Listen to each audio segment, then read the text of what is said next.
Hi guys, this is Klazartsc bringing another audio commentary rather sooner than expected, but I did hear this was supposed to be a great matchup, so I decided to commentate on it. I have not seen this game before commenting on it, just for any of you who are wondering. I very rarely do, and interestingly enough, this is on one of the new maps, so I'm interested to see how this new map is going to perform.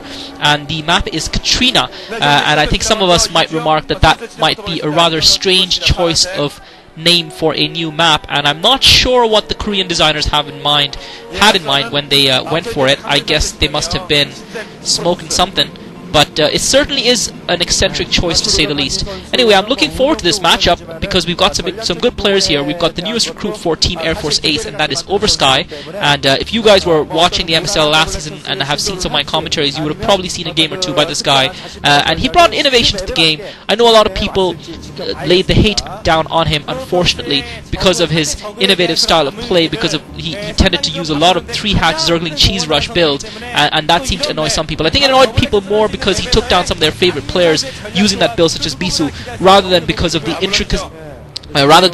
innate cheesiness of the build itself. I personally found it quite enjoyable to watch. I thought it was interesting to see a Zerg player come up with something new to change the game around, and it made for, in my opinion, for more entertaining games, because players were put on pressure right from the start and they had to respond or buckle. And Oversky used that strategy 3 out of 3 times versus Protoss players and pulled it off successfully, and you've got to give him credit for doing that. I myself decided to copy it in some of my own games, and I have to say I didn't get very friendly comments from the people that I defeated using it. So I think it's a great strategy, and I'm looking forward to seeing what he can do here. I don't think Nalra is going to be susceptible to that sort of early build rush, and I don't know if this map is something that is ideal for that kind of build anyway. And it does look like Oversky is fast expanding. He's gone up to the natural at the 1 o'clock position. He started off in teal at the 3 o'clock position. Nalra starting off at 12 o'clock. So we've got pretty decently close positions, and that's going to make shuttle play interesting at some point in time if Nalra chooses to go for a Shuttle Reaver combo, which, as we have seen, it can be very effective Protoss versus Zerg. I personally believe it's one of the most effective Protoss versus Zerg strategies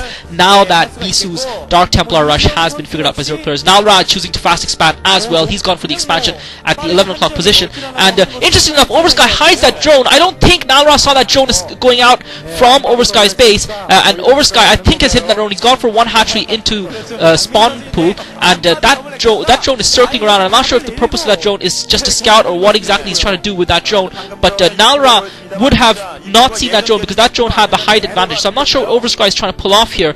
His Overlord, unfortunately, isn't yet in Nalra's base, so I guess he's just trying to scout at the bottom as well, because he hasn't found out exactly where Nalra is. Nalra with that probe sitting in the middle of the map just outside Oversky's base, and this is going to be an interesting game. Nalra's already got that forge up, so maybe Nalra might be deciding to put a couple of photon cannons out early. I'm not sure if that would be such a good idea, because Oversky would probably be able to get around that. And Oversky has actually put out hatchery down, so that's what I thought he might be trying to do. I thought he might be trying to do something a little bit cheeky, and it looks like Oversky's put an extra hatchery down at the 6 o'clock base. That's going to give him extra gas. It does look like there's double gas there, and that's one of the things that's interesting about this map. So that's going to be very interesting if indeed there is a double gas there, and if that's what Oversky has gone for. Nalra, though, sending another probe out, so he is going to find that hidden expo, and this is going to change the game completely, and I'm looking forward to an epic matchup between these two guys. Nalra, of course, had a very indifferent season last time around, unfortunately for him. That probe circling around, the key is going to be whether or not he spots that hatchery. He cannot miss it. He's got to spot it. He spotted the hatchery. There is no double gas. There's only a single gas. Sorry, guys, I haven't really researched this map that well, but Nalra, I think the probe has gone past, but he must have seen that hatchery. He must have seen that hatchery. That hatchery is going to be defenseless. However, Nalra with only the 1 gateway, so it'll be interesting to see what he decides to do in order to counter that hatchery.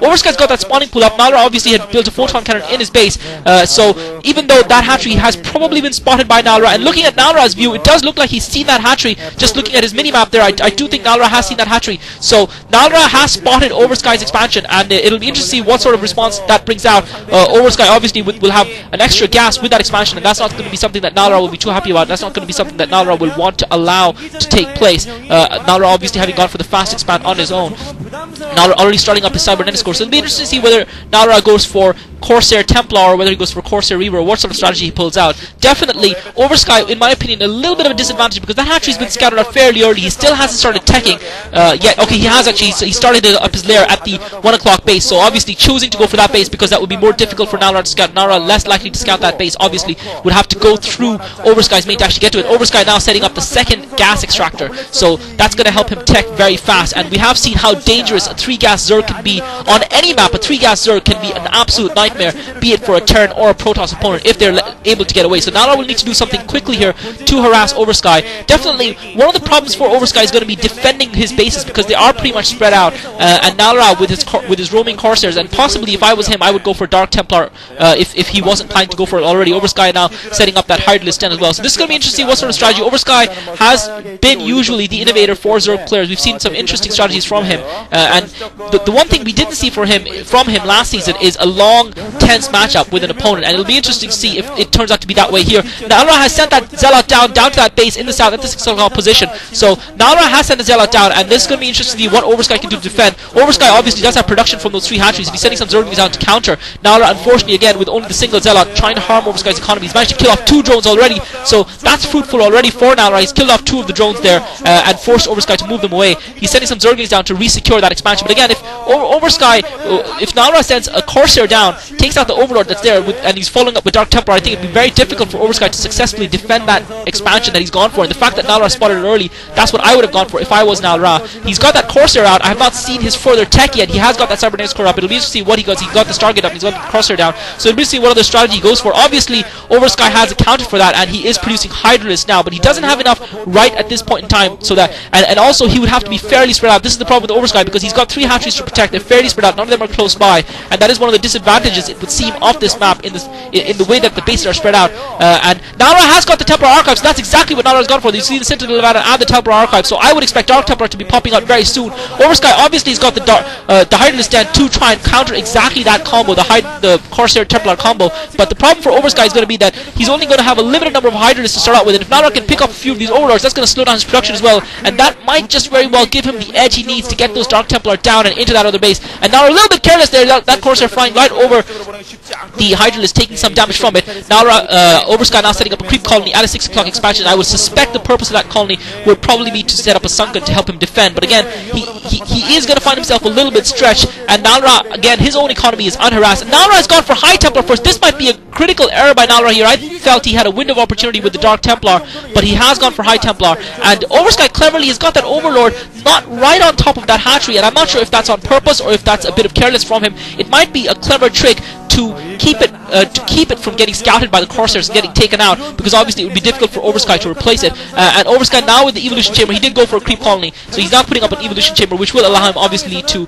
research upgrades as well as put up further defense. And he's got those 2 Scourges there exactly for the purposes of defending himself against those Corsairs. And Dark Templar is coming down for Nalra now. I think it's a little bit too late for that. I feel Oversky has established enough of a defense now. He's got enough Scourges around, and I don't see Nalra pumping Corsairs like mad from 2 Stargates. So I think Oversky survived this, and the fact that he survived this will lead me to believe that Oversky has got Lurkers as well. So Oversky going for kind of almost a defensive strategy. Oversky very defensive, deciding that he's going to go for the kind of Choja style cowboy Zerg strategy that we have seen some Zergs employ, and I don't think Nalra is going to be really able to do much with that Dark Templar except for Scout. And Oversky very much turtling in this game thus far.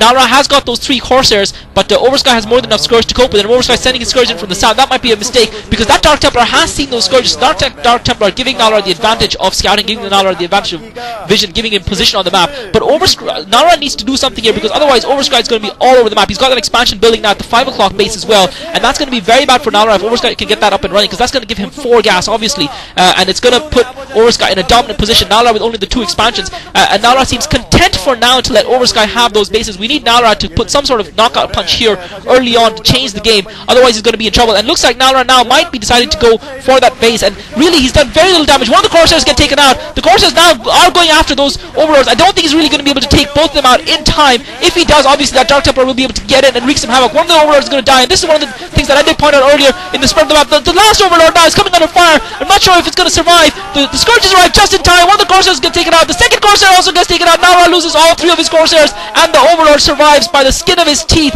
Oversky survives that attack. That could have been the game-winning moment there for Nalra. That one Dark Templar alone could have wrecked that base had Nalra's Overlord gotten taken out, but as it was, Oversky survived. Nalra really, and Oversky really going for this cowboy strategy. He's got 4 bases all over the map. He's teching like mad. He's got his hive up. He's got his like triple evolution chambers. So when Oversky hits Nalra, Nalra's going to be in huge trouble. He needs to do something here. Oversky completely turtling this game, and it seems like he's been able to do it successfully, because Nalra's strategy played right into his hands. Had Nalra not fast expanded, had Nalra gone for a less expansive strategy, then it would have been a different situation entirely. And Oversky now with the lurkers, Nalra is aware that he has those. Nalra, I'm sure, I don't think Nalra